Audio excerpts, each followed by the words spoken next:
2023 ഭൂകമ്പത്തിൽ തുർക്കിക്ക് 10 കോടി രൂപ സാമ്പത്തിക സഹായം നൽകിയ കേരളത്തിന്റെ നടപടിയെ വിമർശിച്ച ശശി തരൂരിന് മറുപടിയുമായി doctor John Brittas M P.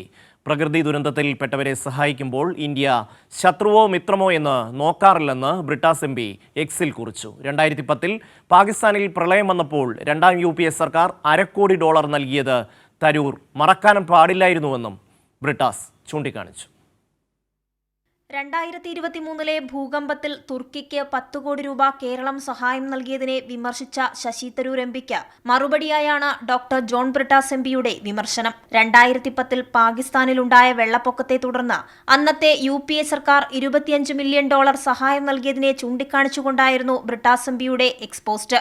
പ്രകൃതി ദുരന്തങ്ങളിൽപ്പെട്ടവരെ സഹായിക്കുമ്പോൾ ഇന്ത്യ ശത്രുവോ മിത്രമോ എന്ന് നോക്കാറില്ലെന്നും മുംബൈ ഭീകരാക്രമണം കഴിഞ്ഞ 2 വർഷത്തിന് ശേഷമാണ് സഹായം നൽകിയതെന്ന് ഓർക്കണമെന്നും MP എക്സ്പോസ്റ്റിൽ കുറിച്ചു. UPA സർക്കാരിൽ മന്ത്രിസ്ഥാനം കൈയാളിയിരുന്ന തരൂർ എന്തുകൊണ്ടാണ് ഇക്കാര്യം മറന്നുപോയതെന്നും MP ചോദിച്ചു. 2014 ജമ്മു കാശ്മീരിലും പാകിസ്ഥാനിലെ പഞ്ചാബ് പ്രവിശ്യയിലും വെള്ളപ്പൊക്കമുണ്ടായപ്പോൾ പാകിസ്ഥാന് സഹായം നൽകാമെന്നാണ് ഇന്ത്യ പ്രഖ്യാപിച്ചത്.